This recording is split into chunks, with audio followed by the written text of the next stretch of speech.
Hey, bonjour à tous et bienvenue dans cette nouvelle vidéo. Aujourd'hui, je vous propose de répondre au tag Le monde des Funko Pop 2.0, un petit questionnaire en 12 questions écrit par Harley Funko. Première question, quelle pop te ressemble le plus? Alors dans ma collection, j'ai pas l'impression qu'il y ait une pop qui me ressemble vraiment. Entre la barbe et les cheveux longs, je dirais aucune. Maintenant, si on élargit, ça doit être trouvable entre Kanan, Qui-Gon Jinn, John Wick parfois peut-être. Je vous laisse me dire en commentaire à qui je pourrais ressembler en pop. Deuxième question, quel est ton top 5 pour ta collection? Alors en 5e position, je dirais Firestorm, White Lantern, Glow in the Dark. En 4e position, nous avons Boba Fett, donc en version action, donc la version exclusive Smuggler's Bounty. Donc on voit qu'elle a le jetpack et les flammes qui constituent son socle, donc une pop vraiment superbe. En 3e position, nous avons Vegeta en Super Saiyan Blue. La particularité du mien, c'est qu'il est en version métallique, donc on voit que les cheveux sont métalliques en fait, donc c'est la version exclusive GameStop. En 2e position, nous avons Devil Jin, donc là aussi une version action, et donc on peut voir que les ailes sont alignées avec une de ses jambes, ce qui fait que le personnage peut vraiment tenir sur ses ailes et sa jambe sans socle. Et donc en première position, nous avons Han Solo sur le Tauntaun. Donc là encore, une pop exclusive Smuggler's Bounty. Donc là c'est vraiment le Tauntaun qui est de toute beauté, donc une pop de luxe. C'était la toute première de ce format à être sortie. La différence avec les pop ride, c'est que le personnage est vraiment solidaire de la monture. 3e question, quelle est la dernière pop que tu as eue? Eh bien, je viens de la recevoir dans un carton juste protégé, un tout petit scotch, donc j'ai vérifié que c'était bien ça. Donc, je vous propose de la découvrir ensemble. Il s'agit d'une pop issue de la collection DC Bombshell.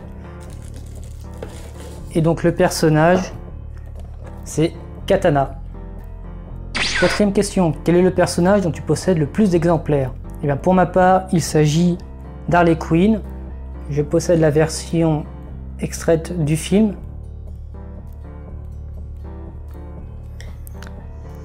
La version DC Bombshell, donc ici la version vintage. Et là, je triche un peu, j'ai la version Impopster, donc Batgirl, Impopster, Harley Quinn. Donc on reprend le moule d'un personnage mais aux couleurs d'un autre. 5e question, comment évolue ta collection? Ventre, centrage, ce genre de choses. Alors pour ma part, quand j'ai commencé les Funko Pop il y a presque 2 ans, j'ai vite compris que ça pouvait vite être addictif et que le gros problème de ce genre de collection, c'était la place. Pour moi, je suis limité à cet espace-là. Donc dès le départ, je me suis restreint vraiment au coup de cœur. Donc le personnage, la série et parfois des personnages que je connais pas, un peu comme le Devil Jin, mais dont la pop que je considère comme magnifique. Et donc j'ai très peu dévié de cette ligne-là. Donc pour le moment, je me fixe à cette ligne de conduite et c'est pour ça que j'ai une relativement petite collection. 6e question, quelle série ou manga aimerais-tu voir en Funko Pop?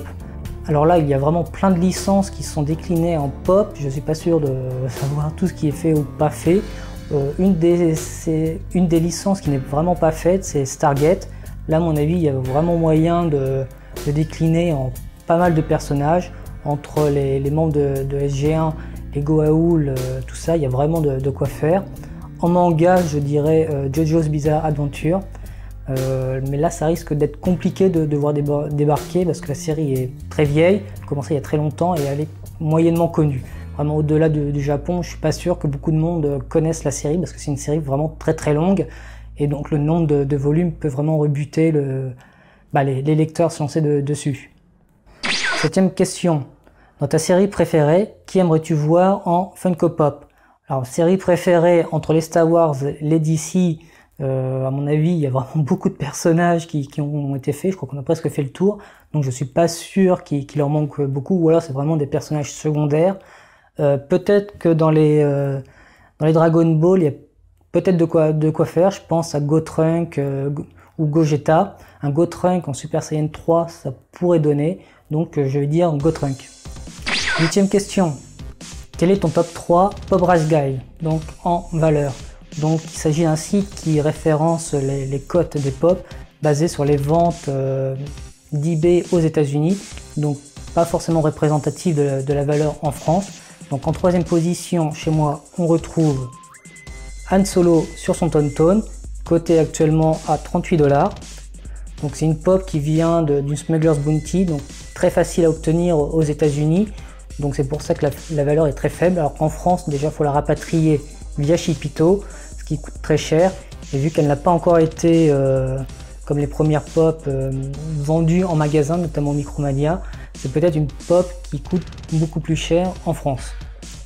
En 2e position, avec une valeur de 44 $, on retrouve Harley Quinn DC Bombshell, donc la version vintage. Donc là aussi, il s'agit d'une pop qui ne coûte pas très cher, contrairement à la première finalement en France, puisqu'on la trouve à Micromania à 15 €. Mais aux États-Unis, c'est une exclue GeekSync, je crois, donc un site. Donc plus difficile pour eux à obtenir, d'où la cote plus élevée sur ce site.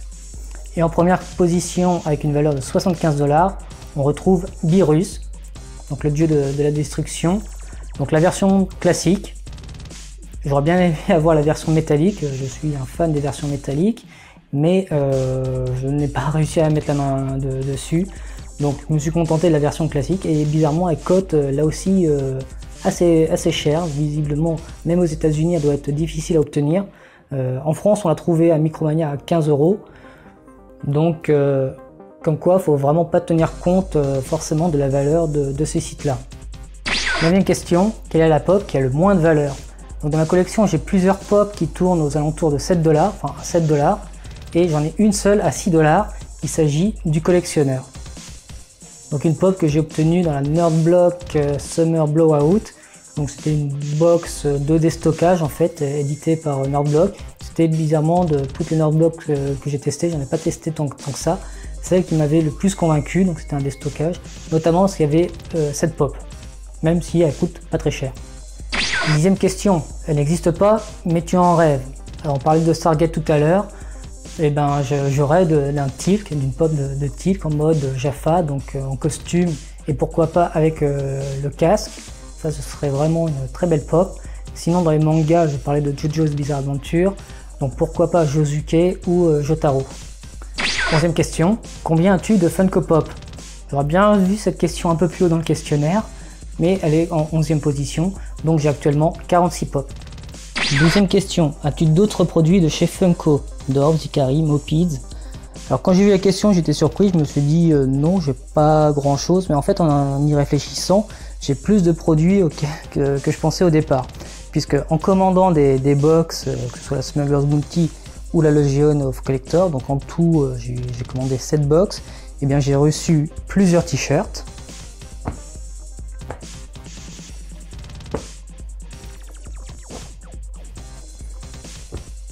J'ai eu évidemment les patchs qui vont avec, mais également les pins.